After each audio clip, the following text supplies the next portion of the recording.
Hi friends, welcome to కొత్తగా చందమామ కథలు. ఈరోజు మనం ఆస్తి పంపకం అనే కథ చెప్పుకుందాం. పూర్వం ఉజ్జయినికి దగ్గర గల గ్రామంలో ఒక ఊరి పెద్ద ఉండేవాడు. ఆ ఊరి పెద్ద చుట్టుపక్కల ఉన్న 9 గ్రామాలకి న్యాయాధికారి, సంపన్నుడు కూడా. ఆయనకి నలుగురు కుమారులు. వారిలో పెద్దవాడు పెత్తందారుడిగా ఉండేవాడు. రెండోవాడు పశుపోషణ, మూడోవాడు వ్యవసాయము చూసుకునేవారు. నాలుగోవాడికి విద్యలో, దైవ కార్యాలు, ధర్మకార్యాలు చేయడంలో ఆసక్తి చాలా ఎక్కువగా ఉండేది.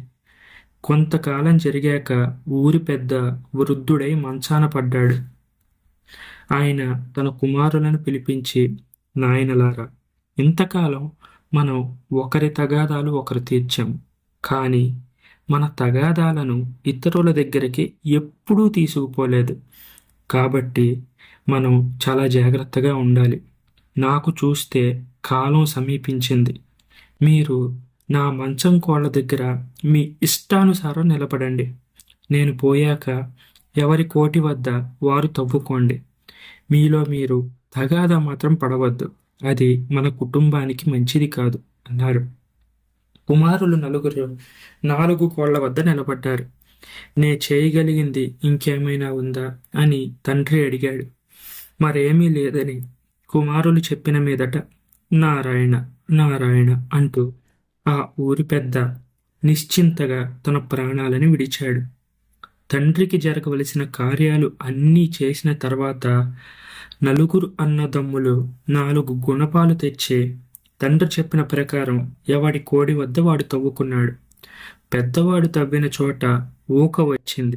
రెండోవాడు తవ్విన చోట పేడ వచ్చింది. మూడోవాడు తవ్విన చోట మట్టి తప్ప మరేమీ రాలేదు. కానీ 4గోవాడు తవ్విన చోట మాత్రం వెండి, బంగారాలు దొరికాయి. ఇది చూసి మిగిలిన 3 అన్నలకి విపరీతమైన కోపం వచ్చింది. చూశారా, ఆఖరివాడన్న అభిమానం కొద్దీ ఎందుకు పనికిరాని తమ్ముడికి వెండి బంగారాలిచ్చి మనకి ఊక, పేడ, మట్టి చూపించాడు మన తండ్రి అనుకున్నారు పెద్దవాళ్ళు. అప్పుడు ఆఖరివాడు, మీరందరూ ఎవరి ఇష్టం వచ్చిన కోళ్ళ దగ్గర వాళ్ళు నించున్నారు. మీరంతా నిలబడిన తర్వాత మిగిలిన కోడి దగ్గరే నేను నించున్నాను. ఇందులో నా తప్పేమీ లేదు. నా అదృష్టం ఇలా ఉంది, మీ అదృష్టం అలా ఉంది. దానికి ఎవరు మాత్రం ఏం చేస్తారు అని అన్నాడు. అప్పుడు అన్నలు, అసలు అదంతా ఏం కుదరదు. మనం ఈ విషయంలో న్యాయస్థానాల్లో పరిష్కారం చేసుకోవాలి. అంతే, అది మాత్రం తప్పదు అన్నారు. వారు తమ తండ్రి ఆఖరి కోరికను తృణీకరించి ఉజ్జయినికి వెళ్ళి తమ తగాదాని రచ్చకెక్కించారు.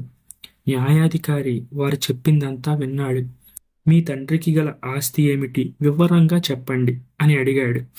మా తండ్రి గారికి పొలాలు, పశువులు, ధాన్యపు వ్యాపారం, వెండి బంగారాలు ఉన్నాయి అని ఊరి పెద్ద కొడుకులు బదులు చెప్పారు. వాటినే మీ తండ్రి మీకు పంచాడు. మీకు సరిగ్గా అర్థమై సావలేదు. ధాన్యపు వ్యాపారం పెద్దవాడిది, పశు సంపద రెండోవాడిది, పొలాలు మూడోవాడిది. ఎందుకంటే పెద్దవాడు తవ్విన చోట ఊక వచ్చింది. ఊక ధాన్యానికి చిహ్నం కాబట్టి ధాన్యపు వ్యాపారం వాడిది. రెండోవాడు తవ్విన చోట పేడ వచ్చింది. పేడ అంటే అది పశువుల నుంచి వస్తుంది కాబట్టి పశు సంపద రెండోవాడిది. మూడోవాడికి మట్టి తప్ప ఏమీ దొరకలేదు. మట్టి పొలాల్లో మాత్రమే ఉంటుంది కాబట్టి పొలాలు మూడోవాడివి. వెండి బంగారాలు 4గోవాడివి. అంటే మీ నాన్న సంపాదించిన వెండి కానీ బంగారం కానీ ఏమైనా ఉంటే అది 4గోవాడికి చెందుతుంది. వాటిని మీరు పంచుకొని సుఖంగా ఉండండి అని తీర్పు చెప్పాడు న్యాయాధికారి. ఆ తీర్పు 3 అన్నలకి ఎంతో ఆనందాన్ని, ఆశ్చర్యాన్ని కలిగించింది. తమ తండ్రి ఆఖరివాడి మీద ప్రత్యేకంగా చూపించిన అభిమానం అంటూ ఏమీ లేదని, తమందరినీ సమంగానే చూశాడని తెలుసుకున్నారు. నలుగురు తమ తమ గ్రామాలకు వెళ్ళి ఐకమత్యంగా జీవించారు. ఈ కథ ఇంతటితో ఎండ్ అయిపోయింది. మనందరం రోజు సూర్యుని చూస్తూనే ఉంటాం. సూర్యుడి గురించి ఇప్పుడు మనకి చాలా విషయాలు తెలుసు. కానీ 1954లో సూర్యుడి గురించి ఎలాంటి విషయాలు అప్పటి సైంటిస్టులు ఇన్వెంట్ చేశారో ఇప్పుడు మనం తెలుసుకుందాం. ఒకవేళ అప్పటి సైంటిస్టులు కనిపెట్టిన దానికి ఇప్పుడు సైంటిస్టులు కనిపెట్టిన దానికి ఇన్ఫర్మేషన్ ఏమైనా తేడా ఉంటే మీరు దాని కింద కామెంట్లో చెప్పండి. అందులో అప్పుడు ఉన్న ఇన్ఫర్మేషన్ ప్రకారం ఆకాశంలో ఉన్న అన్ని నక్షత్రాల కంటే సూర్యుడు మనకి చాలా దగ్గరగా ఉన్న నక్షత్రం. సూర్యుడి తర్వాత మనకి దగ్గరగా ఉన్న నక్షత్రాన్ని ఆల్ఫా సెంటారీ అంటారు. సెకనుకి 186,000 మైళ్ళు ప్రయాణం చేసే కాంతి సూర్యుడి నుంచి మనకి చేరడానికి 8 నిమిషాలు పడుతుంది. అదే ఆల్ఫా సెంటారీ నుంచి కాంతి మన వద్దకు చేరడానికి దాదాపు 4.5 సంవత్సరాలు పడుతుంది. దీన్ని బట్టి ఇతర నక్షత్రాల కంటే సూర్యుడు మనకు ఎంత దగ్గరగా ఉన్నది మనం తెలుసుకోవచ్చు. ఆకాశంలో సూర్యుడి కంటే ఎన్నో రెట్లు పెద్దవైన నక్షత్రాలు కూడా ఉన్నాయి. ఎప్సిలాన్ అరిగే అనేది 2 నక్షత్రాల జంట.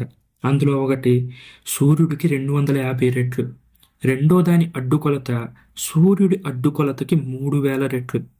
సూర్యబింబం కంటితో చూడలేనంత కాంతివంతమైన బింబం. అయితే ఆ బింబంలో నల్లటి మచ్చలు కనిపిస్తాయి. అద్దానికి మసి పట్టించి దాని గుండా సూర్యుడికేసి చూస్తే పెద్ద పెద్ద మచ్చలు మనం చూడవచ్చు. వాటికేసి రోజు చూసినట్టయితే అవి ఎడమ వైపు నుంచి కుడివైపుకు జరగడం కనిపిస్తుంది. సూర్యబింబం తన చుట్టూ తాను తిరగడం చేత ఈ మచ్చలు ఈ విధంగా కనిపిస్తాయి. కుడిపక్క అదృశ్యమైన మచ్చ 12 లేక 13 రోజుల అనంతరం మళ్ళీ ఎడమ వైపున కనిపిస్తుంది. సూర్యుడి మధ్యరేఖకు సమీపంలో ఉండే మచ్చ సూర్యుడి ధ్రువాలకు దగ్గరగా ఉండే మచ్చ కంటే తొందరగా చుట్టూ తిరిగి వస్తుంది. దీన్ని బట్టి సూర్యుడు భూమిలాగా ఘనగోళం కాదని, సూర్యగోళంలోని వివిధ ప్రాంతాలు వేరువేరు వేగాలతో తిరుగుతున్నాయని తెలుస్తుంది.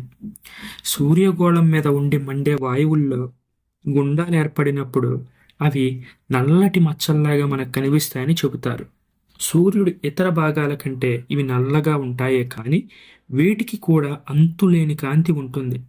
ఒక్కొక్కప్పుడు ఈ మచ్చలు భూమిని అమాంతం మింగేయగలిగినంత పెద్దవిగా ఉంటాయి.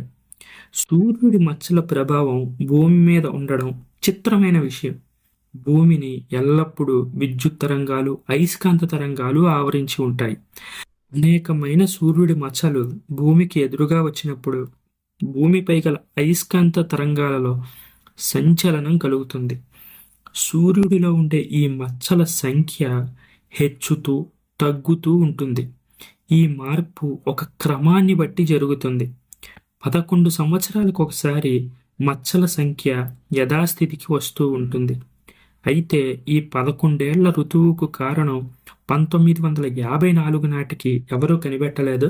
ఒకవేళ ఇప్పటికీ ఆ సైంటిఫిక్ ఇన్వెన్షన్ జరిగి ఉంటే అదేంటో మీరు కామెంట్స్లో చెప్తే నేను కూడా తెలుసుకుంటాను. ఆ ముందు చెప్పిన కథ, ఈ ఫ్యాక్ట్స్ మీకు నచ్చినట్టయితే ఈ వీడియోని లైక్ చేయండి, మీ ఫ్రెండ్స్ అందరికీ షేర్ చేయండి. అలాగే మన ఛానల్ని సబ్స్క్రైబ్ చేసుకోవడం మాత్రం అస్సలు మర్చిపోకండి. Thank you friends.